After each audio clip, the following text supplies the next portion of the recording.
नमस्कार, मैं कमल देख रहा। आप देखेंगे कि 14 नवंबर पर ये लोहा मंडी है और ये एक बड़ा हादसा हुआ है। लगभग लोगों का कहना है कि लगभग 50 लोगों की यहाँ मौत हो गई है। हालांकि आंकड़ा स्पष्ट नहीं हो पाया है। पुलिस के लोग अभी कुछ बताने में असमर्थ है क्योंकि अभी मेन फिगर इन लोगों के सामने नहीं आया है। लेकिन 13 से 14 लोगों की मैंने डेड बॉडी निकाली है। 13 से 14 लोगों की मैंने डेड बॉडी निकाली है। फिगर तो उससे ज्यादा ही है, कम नहीं है। 14 लोगों को मैंने निकाला है। 14 से तो इसके एक एक गर्दन नहीं थी बेचारे के, एक एक पैर नहीं थे, ऐसे लोगों को मैंने निकाला है। फिगर ये 7 लोग बता रहे हैं।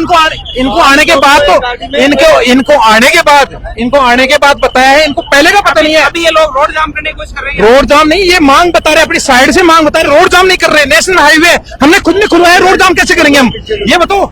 हमने जब हाईवे खुलाया तो हम रोड जाम कैसे करेंगे? रोड जाम नहीं कर रहे, हमारी मांगे बता रहे हैं। साइड में खड़े होके मांग रहे हैं। मांग नहीं मान सकते, हमारी सरकार की और पुलिस की मिलीभगत है। तो आप देखेंगे कि अभी फिलहाल यह मौके पर डीसीपी वेस्ट हनुमान प्रसाद मीणा जी मौके पर पहुंच चुके हैं और स्थिति को संभाल रहे हैं कि किसी भी तरीके से इस जाम को खुलवाया जाए। और आज राजधानी जयपुर का जो इतना बड़ा हादसा है, इस हादसे की दोबारा पुनरावृत्ति ना हो, इसी को लेकर जो आम जनता है वो ये मांग कर रही है कि इसमें पुलिस की मिलीभगत, आरटीओ की मिलीभगत और एनएचआई की मिलीभगत ये लोग बता रहे हैं। और इसी को लेकर ये कोशिश कर रहे हैं कि आखिर किसी भी प्रकार यहाँ दोबारा ऐसे मामलों की पुनरावृत्ति न हो। ये जो गाड़ियां हैं भैया वो दिखा, ये जो टूटी हुई गाड़ियां हैं उनको चुन कर ये लोग लेकर जा रहे हैं क्योंकि बताया जा रहा है कि लगभग 2-3 किलोमीटर का जो क्षेत्र था, इस 2-3 किलोमीटर के क्षेत्र में से वो जो ट्रक था, जो डंपर था, वो 2-3 किलोमीटर पहले से यहाँ कई पेट्रोल पंप से कई गाड़ियों को रोनते हुए आ रहा था और रोनते वो यहाँ तक पहुंचा और यहाँ पहुंचते लगभग 50 से ज्यादा लोगों को चपेट में ले लिया। लोग कह रहे हैं कि हालात ये थे, ग्राउंड के हालात ये थे। कई जो शव थे वो इतने सत्विक थे कि किसी के गर्दन नहीं थी, किसी के हाथ पैर नहीं थे। तो आप ये सोच सकते हैं कि जो हादसा है वो हादसा कितना भयावह हादसा होगा। तो अभी फिलहाल जयपुर पुलिस कमिश्नरेट के जो तमाम जवान हैं वो आप देखेंगे मौके के ऊपर इस स्थिति को संभाल रहे हैं ताकि किसी भी प्रकार जो आम जनता है वो कोई उपद्रव ना कर ले, इस हाईवे के ऊपर ना चले जाए। इसी को लेकर पुलिस के जो तमाम जो जवान हैं, कई जिलों के जो डीसीपी हैं वो भी यहाँ मौके पर हैं और डीसीपी वेस्ट हनुमान प्रसाद मीणा आप देखेंगे, हनुमान प्रसाद मीणा मौके पर हैं और इस स्थिति को संभाल रहे हैं ताकि किसी भी प्रकार ये जो आम जनता है, जो उग्र लोग हैं, जो इस हादसे से व्यथित हैं, वो लोग हाईवे पर ना चले जाएं, हाईवे को जाम ना कर लें। इसी को देखते हुए लोग कोशिश कर रहे हैं, पुलिस के लोग ये कोशिश कर रहे हैं। लेकिन सबसे बड़ा सवाल ये है कि आखिर बार बार इतने बड़े हादसे हो रहे हैं और इस रोड के ऊपर तो उन लोगों का कहना है कि अभी 2-4 रोज पहले ही 4 लोगों की ओवरलोड डंपर, बजरी के डंपर से मौत हुई है। लेकिन उसके बाद भी प्रशासन की कोई कार्रवाई नहीं करना आखिर किस और इशारा करती है, किस और मिलीभगत का इशारा करती है कि आखिर इन लोगों के ऊपर, इन माफियाओं के ऊपर क्यों हमारा जो जिला प्रशासन है वो कार्रवाई करने में असमर्थ है, क्यों कार्रवाई नहीं कर सकता है। ये हडमाड़ा थाना क्षेत्र है, आगे थोड़ा सा जाते मुरलीपुरा थाना क्षेत्र है, लेकिन उसके बाद भी ये लोग क्यों कार्रवाई नहीं कर पा रहे हैं। आखिर किस और ऐसी कौन सी मिलीभगत है, प्रशासन की ऐसी कौन सी मजबूरी है कि इन लोगों के ऊपर कार्रवाई नहीं हो पाती है। और ये जो माफिया है वो लगातार पनप रहे हैं। सरेआम इन लोगों के सामने से ओवरलोड गाड़ियां निकलती है कि आखिर ऐसी वजह क्या है। आप देखेंगे चारों तरफ जो पुलिस है वो कई सैकड़ों जवान पुलिस के चारों ओर, यहाँ अभी पुलिस के जो सैकड़ों जवान है इस 14 नंबर को छावनी में तब्दील कर दिया है। जितनी ज्यादा पब्लिक का दबाव बढ़ रहा है उतना ही जो पुलिस के जवान है वो भी कहीं ना कहीं इस क्षेत्र को पुलिस ने भी छावनी में तब्दील कर दिया है ताकि किसी भी प्रकार जो आम जनता है वो कोई उपद्रव ना कर सके। क्योंकि ये जो हादसा है ये राजधानी जयपुर का मुझे लगता है कि बहुत बड़ा हादसा है। बांकरोटा थाने में, बांकरोटा क्षेत्र में जो आगजनी हुई थी और इतना बड़ा जो हादसा हुआ था उस बांकरोटा के बाद में शायद ये बांकरोटा से भी ये बड़ा हादसा है जहाँ जलकर कई लोगों की मौत हो गई थी। गैस का रिसाव हुआ था, एक डंपर में, एक गैस के टैंकर में आग लगी थी और उस आग में कई लोग जलकर राख हो गए थे, कई जलकर मौत के घाट उतर गए थे, जिंदा जल गए थे। और आज वैसा ही ये हादसा है जो फिर राजधानी जयपुर में इस साल का ये सबसे बड़ा हादसा है। वो जो हादसा था वो भी लगभग दिसंबर में हुआ था और उसके ठीक 1 साल बाद आज फिर राजधानी जयपुर में 14 नंबर के पास में लोहा मंडी पर यह हादसा हुआ जिसमें कई लोगों ने अपनी जान गंवा दी है। बताया तो ये जा रहा है कि 50 से ज्यादा लोगों की कैजुअल्टी हुई है, 50 से ज्यादा लोग मारे गए हैं। हालांकि इस पूरे मामले को लेकर पुलिस अभी खुलकर कुछ बोलने के लिए तैयार नहीं है क्योंकि उनका कहना है कि हमारे पास कोई फिक्स फिगर नहीं है कि कितने लोग इस हादसे में मौत के घाट उतर गए हैं, कितने लोगों को इस लापरवाह ड्राइवर ने और इन माफियाओं ने जो बजरी के डंपर चलाते हैं सरेआम इस रोड के ऊपर, वो कितने लोगों को मार गया अभी तक कोई कुछ कहना नहीं है। लेकिन यहाँ के जो हालात थे, यहाँ की जो ग्राउंड रिपोर्ट थी, उसमें बताया जा रहा है कि कई लोगों के जो शव थे वो इतने बुरे तरीके से फंसे हुए थे, इतने सत विकसित थे, किसी के गर्दन नहीं थी, किसी के हाथ नहीं थे, किसी के पैर नहीं थे। कई महिलाएं इस हादसे की भेंट चढ़ गई क्योंकि ये व्यस्त रास्ता है। तो इस व्यस्त, क्योंकि यहाँ खूब कॉलोनियां है,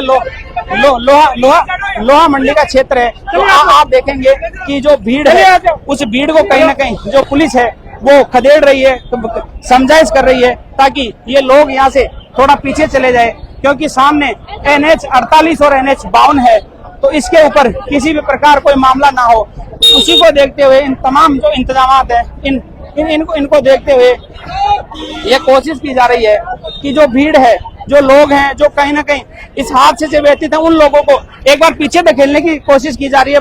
DCP वेस्ट हनुमान प्रसाद मीणा मौके पर हैं, और भी कई थानों के और भी कई जिलों के DCP हैं जो कोशिश कर रहे हैं कि इन लोगों को किसी भी प्रकार समझाइश करके यहाँ से पीछे ले जाया जाए, क्योंकि कभी भी किसी समय भी कोई भी हादसा हो सकता है। हाईवे पास में है, तो इसी लगभग आप देखेंगे कि 2 किलोमीटर तक जो आम जनता है, आम जनता का जमावड़ा है। मैं लगभग 1 किलोमीटर तक मैं पैदल खुद जाकर आया हूँ।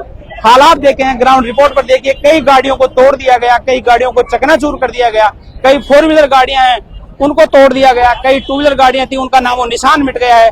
ऐसा भयानक और ऐसा गंभीर ये हादसा था। जिसने इस हादसे को देखा, जिसने इस हादसे की सुनी, वो सभी कहीं ना कहीं सिसक गए और उनके पैरों के नीचे से जमीन खिसक गई, क्योंकि जब पिछली साल थी तब बांसरोटा में अग्निकांड हुआ, उसमें लगभग 3 दर्जन से ज्यादा लोगों की मौत हुई, कई गाड़ियां जलकर राख हो गई। और अब जब फिर ये नई साल आने को है, ये 2025 का जो साल चल रहा है, इस 2025 के साल में भी सेम वैसा ही हादसा हुआ। और आज फिर ये राजधानी जयपुर का इतना बड़ा हादसा है कि इसमें फिर जलकर कई, इसमें एक्सीडेंट में लगभग 2 दर्जन से ज्यादा लोगों की बताया जा रहा है कि मौत हो गई है। लेकिन अब देखना यह है कि इस इतने बड़े घटनाक्रम के बाद, इतने बड़े हादसे के बाद जिला प्रशासन है वो क्या कुछ कार्रवाई कर पाता है, या ये जो माफिया है जो डंपर चलाते हैं, ओवरलोड गाड़ियां चलाते हैं, और जितने भी ओवरलोड माफिया है, बजरी माफिया है, रेत माफिया है, खनन माफिया है, इनके खिलाफ कोई ठोस कार्रवाई हो पाती है, या फिर यूं ही एक बार ये जो 50 लोग हैं जिन्होंने अपनी जान का बलिदान दे दिया है, इन लोगों की लापरवाही के आगे, NHI की लापरवाही के आगे, NHI की पेट्रोलिंग टीम के आगे, इन लोगों ने जो अपनी जान दी है ये यूं ही व्यतीत चली जाती है, या फिर जिला प्रशासन है वो इसमें कुछ कार्रवाई करता है, या ये स्थितियां बदल पाता है, या यूं ही ये स्थितियां जिस प्रकार जैसी चली आ रही है।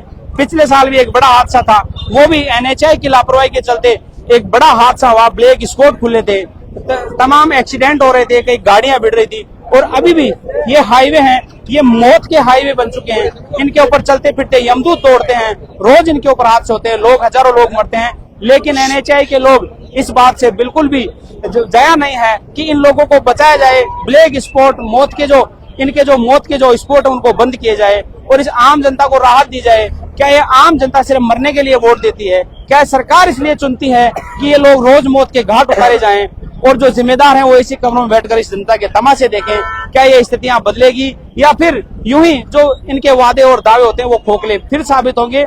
अब देखना यह है, आने वाला समय ये बताएगा कि आज जिस तरीके से इस लोहा मंडी और इस 14 नंबर के एरिया को छावनी में तब्दील किया गया है, यदि यही पुलिस समय पर कार्रवाई करती, यही पुलिस समय पर संज्ञान लेती इन माफियाओं के खिलाफ, इन बजरी माफियाओं के खिलाफ, ओवरलोड माफियाओं के खिलाफ, तो शायद आज जो 50 लोग जो मरे हैं वो अपनी जान देकर उनको आज वो कहीं ना कहीं नहीं मरते और अपने परिवार के पास वापस चले जाते। यहाँ के जो हालात हैं, यहाँ की जो ग्राउंड रिपोर्ट है वो बेहद ही खतरनाक और चिंताजनक है। यहाँ के जो हालात हैं वो यहाँ के हालात चिंताजनक हैं, क्योंकि यहाँ जो आम जनता है उसका जमावड़ा यहाँ खतरनाक है। मैं कोशिश करूंगा कि परिवहन विभाग के लोग भी यहाँ मौके पर हैं, मैं उनसे भी बात करने की कोशिश करूंगा कि आखिर परिवहन विभाग के लोग क्या कुछ कह पाते हैं। यहाँ RTO इंस्पेक्टर हैं, राजेश चौधरी हैं, राजेश चौधरी से बात करूंगा। यहाँ RTO के लोग भी मौके पर पहुंचे हैं, राजेश चौधरी हैं, परिवहन निरीक्षक हैं, RTO दित्ती। मैं इनसे बात, राजेश जी क्या कहेंगे, जिस प्रकार रोज हाईवे के ऊपर हादसे हो रहे हैं, आप लोग मॉनिटरिंग करते हैं, RTO डिपार्टमेंट की भी जिम्मेदारी है, पुलिस की भी है, फिर भी इतने बड़े हादसे हो रहे हैं? देखिए, ये जो हादसा हुआ है, जैसा कि अभी जो प्रथम दृष्टया सामने आया है, जो चालक था वो शराब के नशे में धुत था यह बिल्कुल गलत बात है। आपको दिन में जो है इस प्रकार के शराब पीने वाले चालकों को वाहन स्वामी वाहन दे देते हैं। जी। इसकी प्राथमिक जानकारी में ये सामने आया कि अलंकार कंस्ट्रक्शन का ये डंपर था और उसका चालक ये था। तो वाहन स्वामियों को सोचना चाहिए, अपना नियंत्रण भी रखना चाहिए। ट्रांसपोर्ट डिपार्टमेंट, पुलिस अपनी जिम्मेदारी निभाती है, लेकिन वाहन स्वामियों को भी अपनी जिम्मेदारी निभानी चाहिए कि वो ऐसे चालकों से दूर रहे, क्योंकि इससे इतनी बड़ी कैजुअलिटी हुई, समाज का कितना नुकसान हुआ है, कितनी प्रशासन और पुलिस और कितनी लोगों की भावनाओं को वो हुआ है। तो ये वाहन स्वामी की जिम्मेदारी है। प्रथम दृष्टया इसके पास 30 वाहन पता चला है कि वाहन स्वामी के पास 30 वाहन है और कंस्ट्रक्शन इक्विपमेंट का ये काम करता है। तो इन लोगों को भी एक अपना प्रशासनिक नियंत्रण रखना चाहिए कि ऐसे वाहन चालकों की पहचान करें, लगातार उनकी निगरानी करें और उनको ऐसे वाहनों को सौंपे नहीं चलाने के लिए। राजेश जी, लोग कह रहे हैं कि इस रोड से रोज बजरी के ओवरलोड ट्रक निकलते हैं। आप लोगों को भी सूचना दी, कई बार पुलिस को भी सूचना दी, लेकिन कोई कार्रवाई नहीं हो पाई, क्या कहेंगे? देखिए, इस रोड पे आरटीओ जयपुर सेकंड के में ओवरलोड बिल्कुल 100% कार्रवाई होती है और बहुत ही कम चांस है यदि ओवरलोड आती है। यहाँ पे जैसे हमने लोगों से बात की है, यहाँ वेयर हाउस बने हुए हैं, तो वेयर हाउस के लिए भारी वाहनों का जो है आवागमन रहता है। तो जनता की यही मांग है कि ये रोड जो है बस व्यस्ततम रोड है, लेकिन इसका कोई फर्क नहीं पड़ता। इस घटना का जो आप ब्यौरा देखते हैं, एक शराब पिया हुआ चालक था, इससे ओवरलोड अंडरलोड का कोई इश्यू नहीं होता। आप शराब पी के गाड़ी चलाओगे, निश्चित रूप से नियंत्रण होंगे। तो ये हम लोगों की सामूहिक जिम्मेदारी है कि जो है जो भी वाहन स्वामी है ऐसे वाहन चालकों की पहचान करें और उनको ऐसे वाहन नहीं दो। सर, मोटर व्हीकल एक्ट में अब आप लोगों के द्वारा क्या कार्रवाई होगी इन लोगों पर? देखो, हमने वाहनों की पहचान कर ली है और ड्राइवर का लाइसेंस पता करने की कोशिश कर रहे हैं। हम निश्चित रूप से ड्राइवर का लाइसेंस रिवोक करेंगे और वाहन स्वामी के खिलाफ कार्रवाई करेंगे कि आपने ऐसे ड्राइवर को आपने वाहन क्यों सौंपा, जो सार्वजनिक रूप से आम जनता के लिए सड़क सुरक्षा की दृष्टि से इतना खतरनाक साबित हुआ। तो आप देखेंगे कि कितना बड़ा हादसा है कि लगभग, हालांकि ये पुष्टि नहीं हो पाई है कि कितने लोगों की मौत हुई है, लेकिन जो प्रत्यक्षदर्शी हैं वो ये बता रहे हैं कि लगभग 20 लोगों को तो हमने चुन चुन कर उठा कर उनके छितड़े उठा कर गाड़ियों में डाले हैं, उनको एम्बुलेंस से हॉस्पिटल पहुंचाया। अभी जितने भी लोगों की मौत हुई है वो मोर्चरी में है और जो घायल है उनका उपचार किया जा रहा है, लेकिन कहा जा रहा है कि अभी भी कई लोगों की है जो अभी जो मौतें हैं, कई लोगों वो अभी भी बढ़ सकती है, डेथ रेट है वो बढ़ सकती है, क्योंकि बड़ा हादसा था। अभी कुछ कहा नहीं जा सकता, क्योंकि लगभग 2 किलोमीटर से जो गाड़ी थी वो 2 किलोमीटर से आ रही थी, लोगों को कुचलते हुए आ रही थी।